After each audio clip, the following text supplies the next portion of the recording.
1963 సంవత్సరము జనవరి 2వ తేదీన ఎన్ దానియేలు గారు ఇచ్చిన ప్రసంగం. యెషయా గ్రంథము 65వ అధ్యాయము 17వ వచనం. ఇదిగో, నేను క్రొత్త ఆకాశమును క్రొత్త భూమిని సృజించుచున్నాను, మునుపటివి మరువబడును, జ్ఞాపకమునకు రావు. క్రొత్త ఆకాశము మరియు క్రొత్త భూమి ఇచ్చేదనని దేవుడు ఒక గొప్ప వాగ్దానం ఇస్తూ ఉన్నాడు. నిత్యత్వములో అది జరుగును.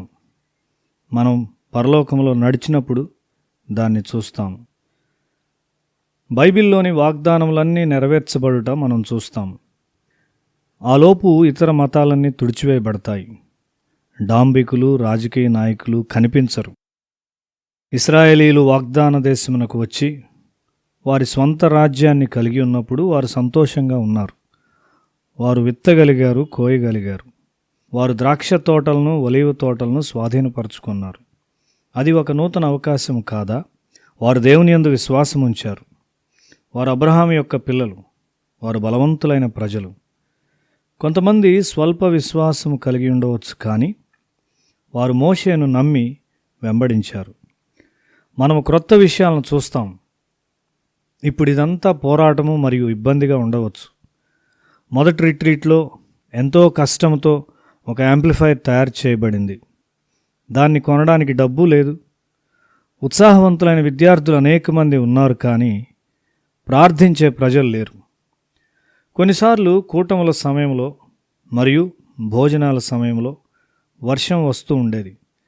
చీకటి శక్తులు ప్రవేశించినప్పుడు అవి ఎలాంటి అపకారమునైనా చేయగలవు. ఇప్పుడు మనమంతా కలిసికట్టుగా ఉంటున్నాం. ఎంత నెమ్మదిగా సమస్తము జరిగిపోతా ఉన్నది. అది నీ యొక్క ప్రార్థన ఫలితమని నీవు ఎరుగుదువా?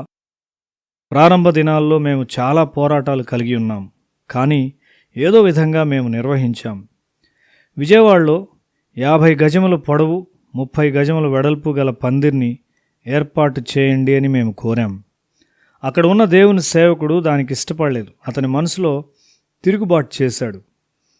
అది చాలా పెద్దది అని అనుకున్నాడు. తన ఇంటికి వెళ్ళినప్పుడు అతనికి కడుపు నొప్పి వచ్చింది. అతడు దేవుని యొద్ద విచారించినప్పుడు, నీవు నా సేవకుని అనుమానించావు అని దేవుడు చెప్పాడు. దేవుడు మనతో లేనట్లయితే మనం ఏమి చేయగలము? ఇప్పుడు నేను ఒక క్రొత్త ఆకాశాన్ని మరియు ఒక క్రొత్త భూమిని చూస్తున్నాను. అనేక మంది ప్రార్థించే మనుషులు ఉన్నారు. వారు మనల్ని అర్థం చేసుకోగలరు. అందరూ ఐక్యముగా ఉన్నట్లయితే ఎంత బలమైన కార్యాలు జరుగుతాయి. నీవు పాత రోజులను మర్చిపోతావు. క్రొత్త రోజులు మనకు వస్తాయి. మనం ఎంత గొప్ప కార్యాలను చూడగలమో మనకు తెలియదు. దేవుని నుండి గొప్ప వాటిని ఆశించు. నేను గతాన్ని గురించి ఆలోచించినప్పుడు ఎంతో కృతజ్ఞత కలిగి ఉంటాను. మొదటి రిట్రీట్ ఎంత బాగా జరిగింది. మేము ఆర్థికంగా బలముగా లేము, కానీ దేవుడు మనకు విశ్వాసం ఇచ్చాడు. మనం ప్రార్థించి ఐక్యత ఉన్నప్పుడు నూతన ఆకాశములు మరియు దూతలు వచ్చి మనకు సహాయం చేయడాన్ని చూస్తాం. క్రీస్తులో సహోదరులుగా ఉండుట ఎంత సంతోషకరమైన విషయం. క్రైస్తవ సహోదరత్వం అను భావనతో ప్రభువును సేవించుట ఎంత ఆనందకరమై ఉన్నది. మేము మీ విశ్వాసం మీద ఆధారపడుచున్నాం. సమస్తము సమకూర్చబడుటకు మీ విశ్వాసము కూడా మాకు అవసరం. ఆయన చేసిన దానికై మనం దేవునికి కృతజ్ఞత గలవారమై ఉందాము.